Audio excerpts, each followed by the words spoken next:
Hey guys, so in this video I wanted to talk about several informative topics, but first off, just to explain what you're seeing here, just typical training footage. Again, I'm literally setting PRs every single session. I'm literally the strongest I've ever been in my entire life right now, and looking the best I ever have from a body composition perspective.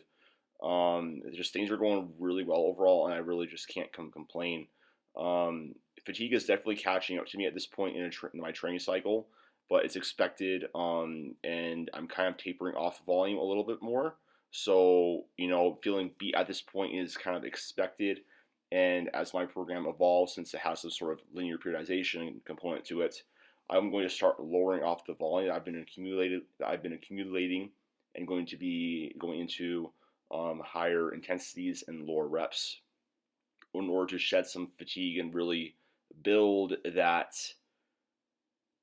peak, I guess, have that peak strength, and really show all of the adaptations that have been taking place. And this is one of the topics I wanted to talk about because a lot of times people don't go through these phases where they're doing higher volumes, where they're doing, sets of, 4 to 7 reps or whatever it may be, just getting in a lot of volume in, and not always being their strongest, because there's a difference between training really hard and actually to make adaptations in the long run, and kind of just showing off and constantly wanting to always be peaked at your strength levels.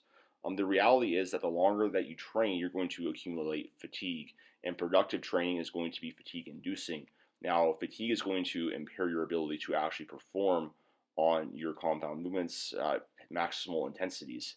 That's why when you are doing a peak into a powerlifting meet, for example, you're going to be doing lots of volume going into it to create a lot of these adaptations, and then you're going to pull that volume back and increase the load on the barbell to have a peaking effect for your competition. But it's not necessarily that it's just, oh, all of a sudden I lower down my reps, that got you that strength. When you lower down those reps, your body, because when you're doing a volume accumulation phase, you are accumulating work capacity. Which is going to improve your ability to recover from session to session. You're building more muscle. More muscle mass is going to improve your leverages, improve your ability to actually produce force, and you're going to also, have a lot more practice with just the skill of moving weights. And then as you lower down the volume, you're going to start shedding some of that fatigue, because fatigue is going to interfere with your maximum ability to produce, large amounts of force. So once you start lowering off volume, you're doing sets of 1 to 5 or whatever, and doing a little bit less accessory work and all that stuff, you're going to actually be able to peak that strength. And this is similar to dieting in the sense that, for example, if you are constantly trying to always be the fullest when you are dieting, you are never going to be burning the most body fat. One of the best bodybuilding coaches has a saying. His name is Shelby Starnes. Is that you don't like how you look. How you look when you're flat. You don't like how you feel when you're flat. But when you're flat is when you're burning the most amount of body fat. And it's similar to strength. Like, you don't like feeling fatigued. You don't like feeling run down. But when you're fatigued, feeling run down, you're still able to get the volume and still able to improve session to session. That's when you're really making those really awesome adaptations. And I think a lot of people back away from those periods of being uncomfortable, because it doesn't feel good. It is uncomfortable. But I think it's really important to just understand, like, look, this is a part of the process, and this is the importance of having a structured plan and knowing, what am I going to do, and understanding, like, why this is happening, what it's leading to the result. Because, and this is just one of the big things of why I stress about knowing science so much and trusting it, because it's a kind of like a safety net. It's a safety blanket. And for these times when you're just like really tired and really run down, and you don't feel the best. If you're dieting, you're really hungry, you're flat.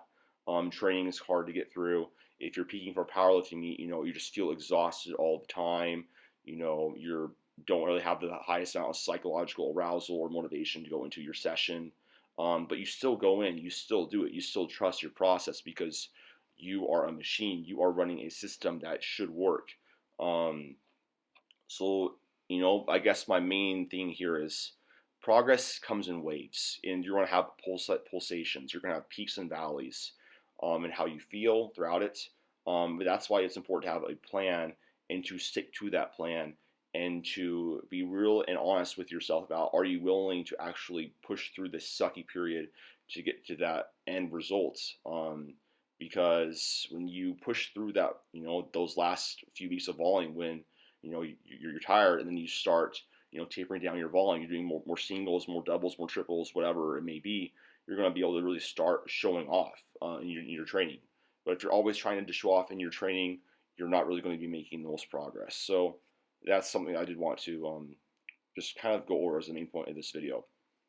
The second thing is just body weight, since I'm sure that a lot of people are interested in where I'm at right now. So I've been massing for about 7 weeks right now. I started out just below 170. I was like 176.8. Right now I hit 181.4, and I'll pop it up on the screen right here.